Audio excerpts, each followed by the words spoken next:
신명기서 6장 4절로 9절까지 말씀. 이 말씀은 이스라엘 사람들 슈에마 말씀이라고 하는데 우리 4절부터 9절 한 목소리로 같이 읽겠습니다. 시작. 이스라엘아 들으라. 우리 하나님 여호와는 오직 유일한 여호와이시니 너는 마음을 다하고 뜻을 다하고 힘을 다하여 내 하나님 여호와를 사랑하라.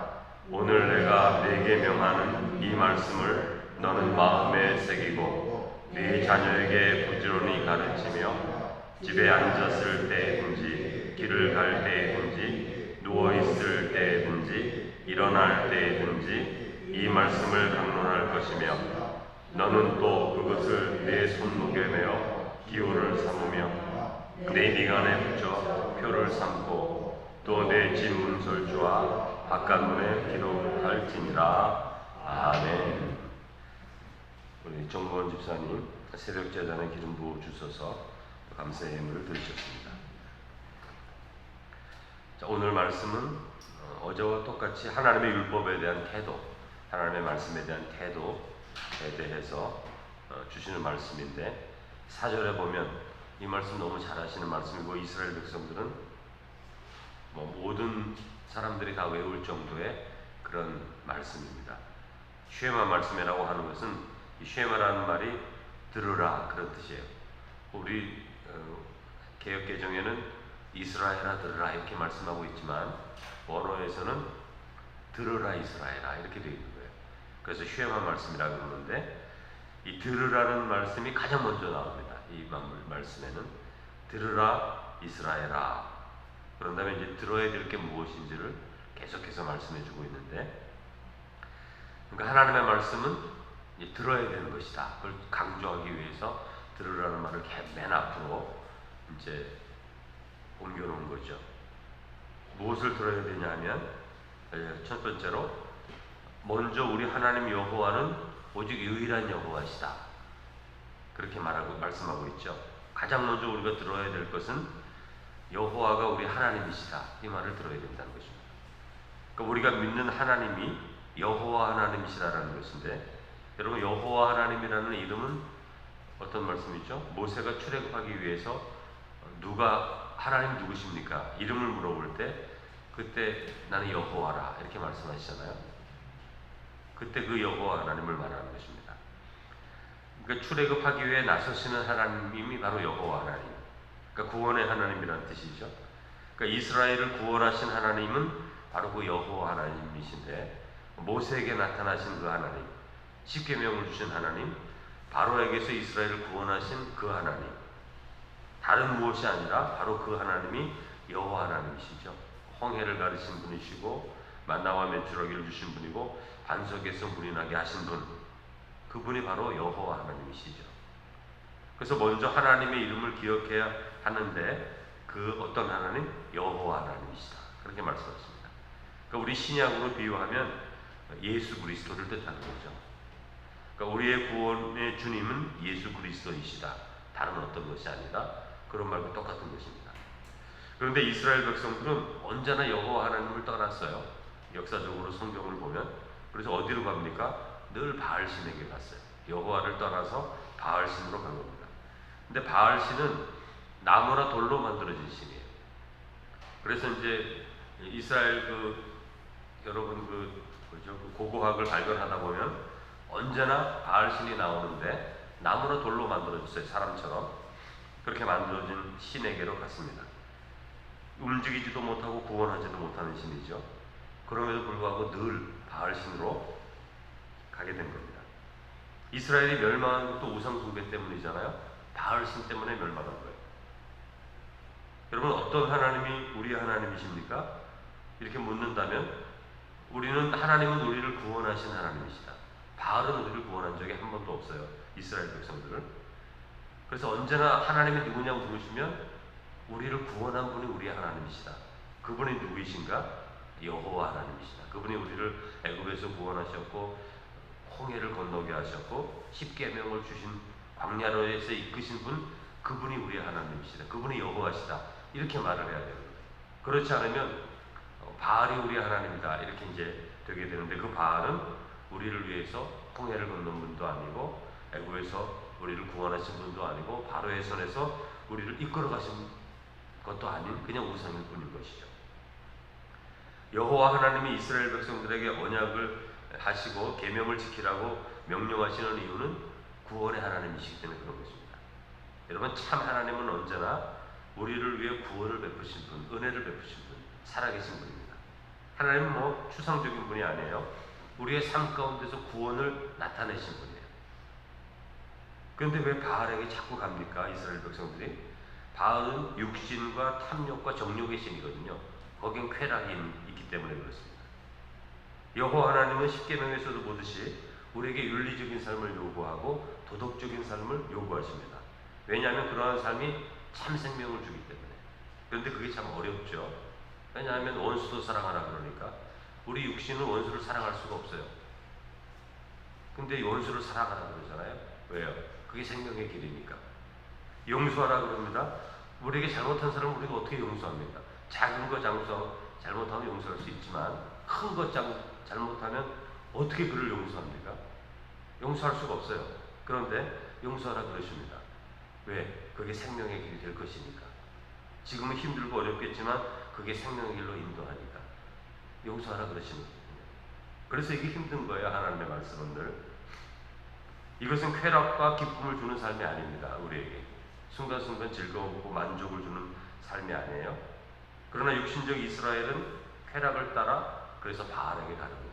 하나님의 말씀 너무 어려우니까 아무 말도 하지 못하는, 우리에게 그런 거 요구하지 않는, 우리에게 불편한 거 요구하지 않는 육신의 신, 탐욕과 정욕의 신, 그 바알 신에게 가게 되는 거죠. 5절을 보면 유일한 여호와 하나님을 너는 마음을 다하고 뜻을 다하고 힘을 다하여 여호와를 사랑하라 이렇게 말하고 있죠. 두 번째 들어야 할 이스라엘에게 주시는 말씀은 이 말씀입니다.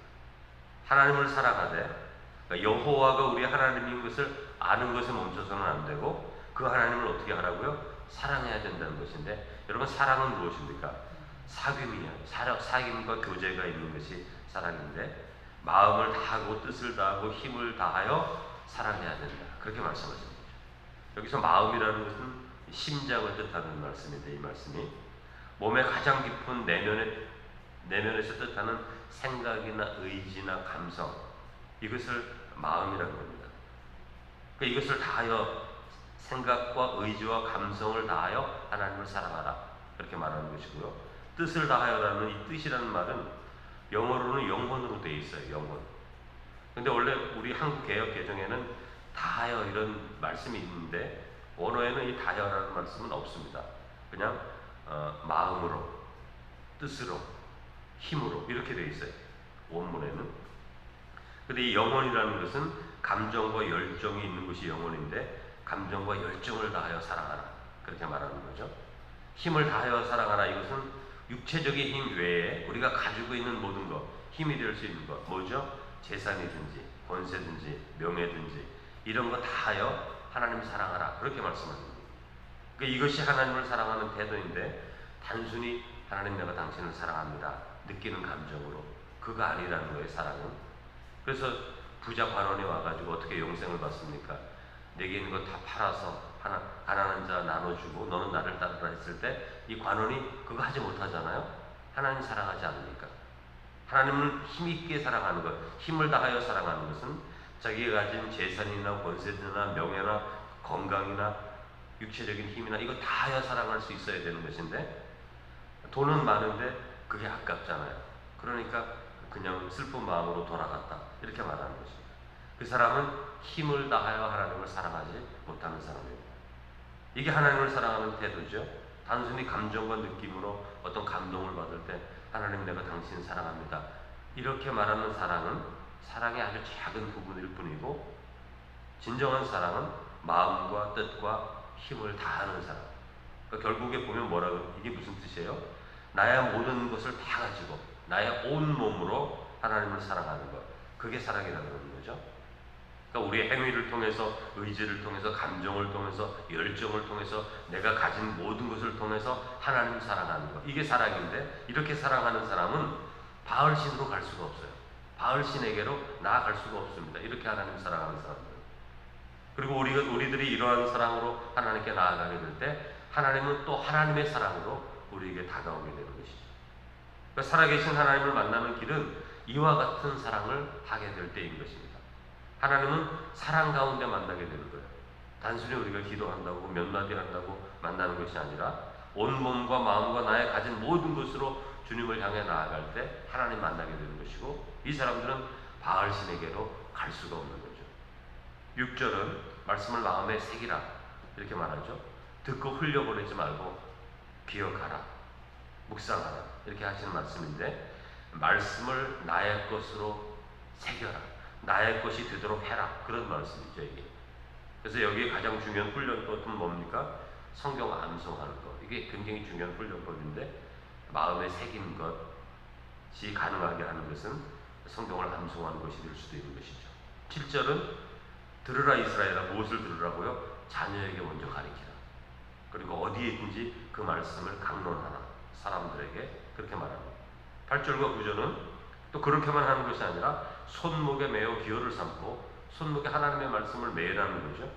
미간에 붙이고 얼굴에 붙입니다. 조그만 상자같이 만들어가지고 거기에 말씀을 이렇게 집어넣어가지고 그 말씀을 가지고 다니는 거죠. 9절에는 문설주와 바깥문에 기록하라. 그러니까 마음과 영혼에, 그리고 밖으로는 가르치고 강론하고, 몸에는 표를 삼고 기호를 삼고, 집에다가는 문에다가는 말씀을 새겨 놓을 정도로 언제든지 눈만 뜨면 말씀 볼 수 있도록 그렇게 하라는 거죠 지금.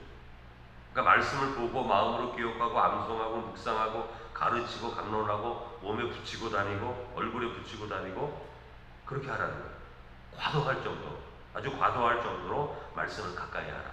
눈만 뜨면 그 말씀이 그냥 보이는 거죠. 근데 여러분, 이게 굉장히 중요합니다. 제가 미국에서 만난 목사님이 계신데, 이분이 본래 목사님이 아니시고 좀 늦게 목사님이 되신 분인데 저에게 간증을 하는데, 젊은 시절 아주 방탕하게 놀고 쾌락적으로 살다가 심장병이 들었는데, 어떤 심장병이냐면 고치지를 못해요. 병원에서는 약만 주지. 그러니까 비행기를 못합니다. 이분 비행기를 타면 가만히 앉아 있어야 되잖아요. 가만히 앉아 있을 수가 없어요. 심장이 요동을 해서. 그래서 한번 어디를 가면 난리를 쳐야 될 정도, 가만히 앉아 있지를 못하니까 얼음을 가지고 머리 위에 올리고 계속 다녀야 될 정도로 심장이 요동을 하니까 이분이 너무 힘든 거예요. 그래서 어떻게 내가 하나님 앞에 치유를 받아야 될까 이렇게 생각을 하다가 어떻게 했냐면요, 말씀을 암송해야겠다 이렇게 생각하고, 말씀 카드를 이렇게 써서, 하나는 와이셔츠 이 포켓 주머니에 하나 집어넣고, 하나는 양쪽 바지 주머니에 2개 집어넣고, 그리고 위에 이 겉옷 양복에 또 2개 집어넣고, 그러니까 말씀을 자기 몸에 집어넣을 수 있는 데는 다 집어넣어요. 양말 속에도 집어넣고. 그래서 심장이 뛸 때마다 그 말씀을 계속해서 읽습니다. 여기 읽고 또 저거 읽고, 그러니까 하루에 5개, 6개 되는 말씀을 계속 읽는 거예요. 암송하는 거예요. 그렇게 수년 동안 암송했는데 심장병이 나았다는 것이죠. 그걸 저한테 이제 간증을 하면서, 내가 젊은 시절에는 성경 말씀을 굉장히 많이 암송했습니다. 왜냐하면 심장이 너무나 안 좋았기 때문에 말씀으로 나가려고. 그러니까 눈만 뜨면은 성경 읽고, 조금 심장이 뛰기 시작하면 또 성경 빼서 읽고, 또 있으면 또 심장이 또 뛰잖아요. 그럼 또 읽고, 하루에 뭐 수십 번, 수백 번 빼서 읽었다는 거죠, 말씀을. 그렇게 말씀을 읽으면서 그 말씀에서 주는 하나님의 약속, 치유에 대한 약속, 담대함에 대한 권면의 말씀, 이런 것들 계속 말씀을 묵상하고 외울 때 심장병이 수년 동안 진행되는 그 심장병이 나았다는 것을 제가 들었습니다. 그러니까 오랫동안 이렇게 말씀에 집중하면서 치유를 받았다는 거죠. 지금 오늘 본문의 말씀도 그것입니다. 6절 이하의 말씀, 마음에 새기라. 또 가르치고 강론해라. 손목에 기호를 삼고 미간에 붙이라. 단순히 붙이라는 거 아니에요. 그 말씀을 암송하라는 거죠. 그 약속의 말씀을 문설주 바깥문에 기록하라. 뭐 기록하라는 뜻이 아니잖아요. 기록된 말씀을 읽고 그 말씀에 약속된 말씀을 내 마음 가운데 기억하라, 그런 뜻 아니에요. 그러니까 날마다 일어날 때마다 하나님의 말씀을 계속 보라는 거죠. 왜냐하면 이렇게 보지 않으면 세상에 쓰러지게 될 것이니까. 너희들의 마음이 바알에게로 가게 될 것이니까. 너희들은 항상 일어날 때부터 눕는 그 시간까지 하나님의 말씀을 집중해서 보라, 그렇게 말씀하잖아요. 근데 이 말씀이 우리에게 정말 맞지 않습니까? 우리가 하루를 살아갈 때 하나님 잊으면서 살잖아요. 사실은 말씀 잘 읽지 못하잖아요. 그러나 시간을 두고 내가 아침에 하나님 말씀 하나 읽고, 또 점심이 되면 점심에 또 카드 빼서 또 읽고, 저녁이 되면 또 읽고, 잠자기 전에 또 읽고. 여러분, 이렇게만 해도 우리가 하나님의 말씀 가운데 벗어나지 않고 하나님을 더 사랑할 수 있는 그런 삶의 습관들이 나올 수 있게 되죠. 그렇다면 우리 마음을 도전하는 수많은 시기와 질투와 다툼과 불평과 원망, 이런 것들 이겨낼 수 있는 삶으로 살아갈 수가 있는 거죠. 하나님께서 그걸 지금 우리에게 요구하는 겁니다. 이스라엘 백성들에게. 말씀에 집중할 때 우리의 마음이 하나님을 향하게 되고, 과도할 정도로 집중적으로 주님의 말씀을 사모하고 암기하고 보고 기억하고 마음에 새기게 될 때, 그 말씀을 통해서 우리에게 주시는 하나님의 놀라운 은혜가 있는데, 그게 믿음이고 사랑이고 소망이 되겠죠. 그것이 우리 삶을 지켜나가게 될 것이죠. 여러분, 하나님의 말씀을 정말 가까이 하시고 가까이 하시는 습관을 만드셔서 말씀과 동행하는 성도가 되시기를 주님의 이름으로 축원합니다. 거룩하신 하나님 아버지, 우리에게 말씀을 주셨고 그 말씀으로 살게 하시고 그 말씀으로 잘되게 하시는 것이 하나님의 목적과 뜻인데, 우리가 삶을 살아가는 동안 삶이 분주하여서 여러 가지 일들을 하는 가운데, 하루를 지내는 가운데서도 하나님의 말씀을 펼쳐서 읽고 묵상하고 그것을 암송하고, 하나님이 나에게 오늘 무엇을 요구하시는지, 무엇을 약속하시는지, 내가 어떤 삶의 방향으로 마음의 태도를 가져야 하는지, 우리의 삶을 이끄시고 인도하시는 그 말씀을 보지 못할 때가 얼마나 많은지 모릅니다. 다시 한번 이 거룩한 습관, 말씀을 가까이 하는 습관, 말씀을 보는 습관, 말씀을 암송하고 마음에 새기고 내 사람들에게 나눠주고 가르치고, 이러한 말씀의 습관들을 다시 회복할 수 있게 하셔서 그 진리의 말씀을 통해서 이 땅을 살아가는 동안 수많은 것들이 우리를 시험하고 도전하는 그 순간순간마다 그 말씀을 통해 이기고 승리하며 나아가는 성도가 되게 해 주옵소서. 우리 정모현 집사님 이 새벽에 또 새벽제단 기름을 부어주셔서 간절한 소망을 따라 또 이 감사의 예물을 드립니다. 그 기도와 같이 우리 이 새벽제단이 하나님 앞에 뜨거운 불길로서 새로워지고, 또 하나님의 위로를 얻고 용기를 얻고 세상을 이길 수 있는 힘을 얻는 그런 귀한 새벽제단 될 수 있도록 축복하여 주옵소서. 감사드리며 예수님의 이름으로 기도드립니다. 아멘.